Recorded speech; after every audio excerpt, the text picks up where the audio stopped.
Doctor Ravi Godse.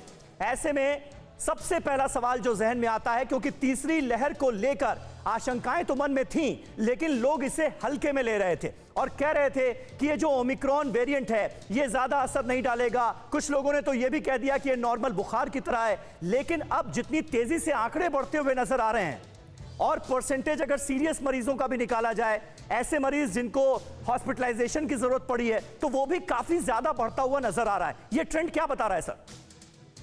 ये trend पूरा का पूरा गलत है।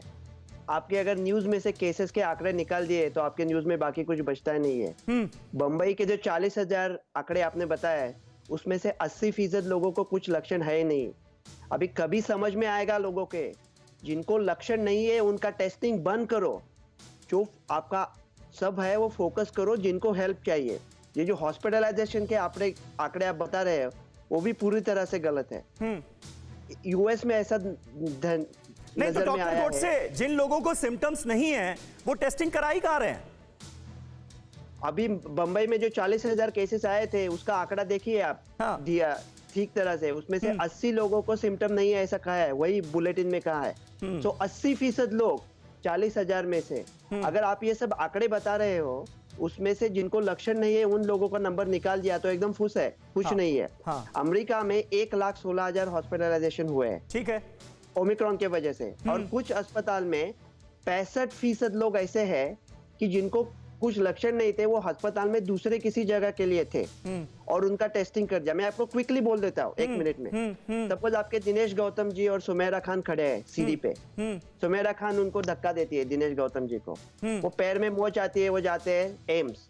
हम उनका पैर नहीं देखेंगे, पहले उनको नाक में डालेंगे, ओमिक्रॉन निकालेंगे जैसा सबको होता है, और कहेंगे ओमिक्रॉन का नया मरीज आ गया, सीडीसी कर दिया, संवाददाता के साथ सब लोग पहुंच गए।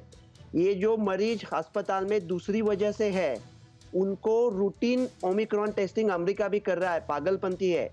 ओमिक्रॉन मामूली है। ठीक है, आप कह रहे हैं मामूली है, ये एक सोच है डॉक्टर अनिल कुमार पांडे। लेकिन डॉक्टर गोडसे जिन बातों का जिक्र कर रहे हैं, उस हिसाब से अगर किसी को माइल्ड सिम्टम्स है तो भी क्या टेस्टिंग नहीं करानी चाहिए क्या?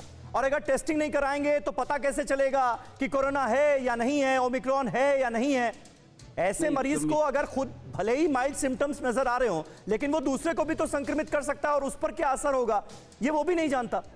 समीर भाई, मैं थोड़ा सा डॉक्टर गोडसे से डिसएग्री करता हूं, क्योंकि अभी जो टेस्टिंग हो रही है, ज्यादातर लोग जो सिम्टोमेटिक है वही जो है टेस्टिंग के लिए आ रहे हैं। बिल्कुल, जैसे जो ट्रेंड दिल्ली एनसीआर में है, हमारे फरीदाबाद गुड़गांव में जो आ रहे हैं। बाकी कुछ लोग जिनके घर में बुजुर्ग है और वो कांटेक्ट में आए हैं, वैसे भी कुछ लोग आ रहे हैं जो एसिम्टोमेटिक है, पर ज्यादातर अभी इंडिया में आ रहे हैं। ये जो 1.6 लाख अबव का बता रहे हैं, ये फिगर एक्चुअली काफी ज्यादा होगा अगर हम एसिम्टोमेटिक और कांटेक्ट ट्रेसिंग भी कर दे तो।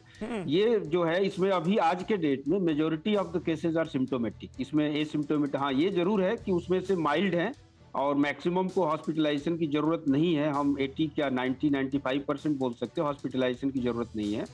कुछ लोग हॉस्पिटल में सिर्फ इसलिए आ रहे हैं कि घर में बुजुर्ग है या उनको सेपरेट रूम आइसोलेशन की फैसिलिटीज नहीं है, तो वो हॉस्पिटल या कोविड केयर सेंटर में जाने की, जो हम लोगों के यहाँ जो डेटा है। हाँ। पर ये इसको हम लोग इतना भी मतलब लाइटली एक्चुअली लेना सही नहीं रहेगा, क्योंकि ये जैसे जैसे केसेस बढ़ रहे हैं और इसमें स्पेशली इंडिया में ये मिक्स्ड है। अभी भी मैं बोल रहा हूँ कि ओमिक्रॉन और डेल्टा वेरिएंट दोनों के मिक्स पॉपुलेशन है। मेजोरिटी ओमिक्रॉन ही होगा अगर हम उसको बहुत सीरियसली सीक्वेंसिंग कराई जाए, चाहे वो किया जाए तो इसको हम ऐसे बोल नहीं सकते कि ये सारे के सारे या 80 से 90%, क्योंकि ये ट्रेंड ही नहीं है। सभी लोग अपने मन से टेस्ट नहीं कराते हैं। जो सिम्टोमेटिक होते हैं वही टेस्टिंग के लिए जा रहे हैं, और कॉन्टैक्ट ट्रेसिंग उस हिसाब से जो पहले होता था अब नहीं है, और जरूरत भी नहीं है, क्योंकि इतना ज्यादा स्प्रेड हो रहा है, पॉजिटिव आ रहा है। परवाह देश की, सोमवार से शुक्रवार रात 10 बजे TV9 भारतवर्ष पर।